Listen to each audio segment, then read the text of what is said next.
Welcome back to the 365-Day Bible Challenge, Day 112, Joshua 24. Then Joshua assembled all the tribes of Israel at Shechem. He summoned the elders, leaders, judges, and officials of Israel, and they presented themselves before God. Joshua said to all the people, "This is what the Lord, the God of Israel, says. Long ago, your ancestors, including Terah, the father of Abraham, and Nahor, lived beyond the Euphrates River and worshiped other gods. But I took your father Abraham from the land beyond the Euphrates and led him throughout Canaan and gave him many descendants. I gave him Isaac, and to Isaac I gave Jacob and Esau. I assigned the hill country of Seir to Esau, but Jacob and his family went down to Egypt. Then I sent Moses and Aaron, and I afflicted the Egyptians by what I did there, and I brought you out. When I brought your people out of Egypt, you came to the sea, and the Egyptians pursued them with chariots and horsemen as far as the Red Sea. But they cried to the Lord for help, and he put darkness between you and the Egyptians. He brought the sea over them and covered them. You saw with your own eyes what I did to the Egyptians.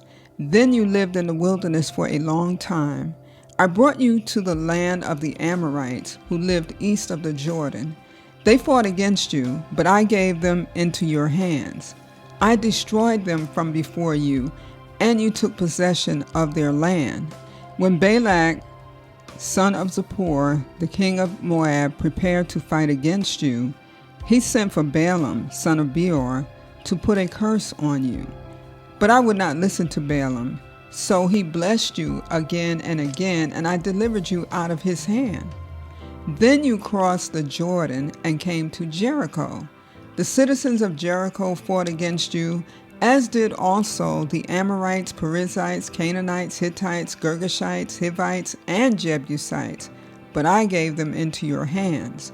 I sent the hornet ahead of you, which drove them out before you, also the two Amorite kings. You did not do it with your own sword and bow. So I gave you a land on which you did not toil, and cities you did not build, and you live in them and eat from vineyards and olive groves that you did not plant. Now fear the Lord and serve him with all faithfulness. Throw away the gods your ancestors worshiped beyond the Euphrates River and in Egypt, and serve the Lord. But if serving the Lord seems undesirable to you, then choose for yourselves this day whom you will serve, whether the gods your ancestors served beyond the Euphrates or the gods of the Amorites, in whose land you are living. But as for me and my household, we will serve the Lord." Then the people answered, "Far be it from us to forsake the Lord to serve other gods. It was the Lord our God himself who brought us and our parents up out of Egypt from that land of slavery and performed those great signs before our eyes. He protected us on our entire journey and among all the nations through which we traveled. And the Lord drove out before us all the nations, including the Amorites, who lived in the land. We too will serve the Lord, because he is our God." Joshua said to the people, "You are not able to serve the Lord. He is a holy God. He is a jealous God. He will not forgive your rebellion and your sins. If you forsake the Lord and serve foreign gods, he will turn and bring disaster on you and make an end of you after he has been good to you."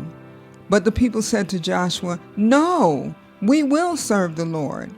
Then Joshua said, "You are witnesses against yourselves that you have chosen to serve the Lord."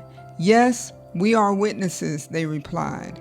"Now then," said Joshua, "throw away the foreign gods that are among you and yield your hearts to the Lord, the God of Israel."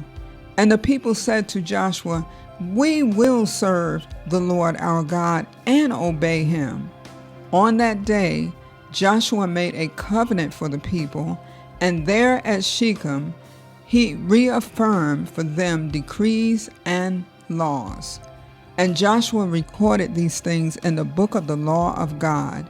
Then he took a large stone and set it up there under the oak near the holy place of the Lord.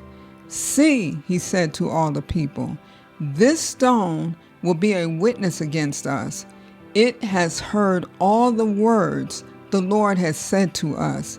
It will be a witness against you if you are untrue to your God.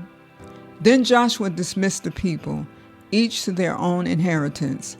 After these things, Joshua son of Nun, the servant of the Lord, died at the age of 110. And they buried him in the land of his inheritance at Timnath-Serah, in the hill country of Ephraim, north of Mount Gaash. Israel served the Lord throughout the lifetime of Joshua and of the elders who outlived him and who had experienced everything the Lord had done for Israel. And Joseph's bones, which the Israelites had brought up from Egypt, were buried at Shechem, in the tract of land that Jacob bought for 100 pieces of silver from the sons of Hamor, the father of Shechem. This became the inheritance of Joseph's descendants. And Eleazar son of Aaron died and was buried at Gibeah, which had been allotted to his son Phinehas in the hill country of Ephraim.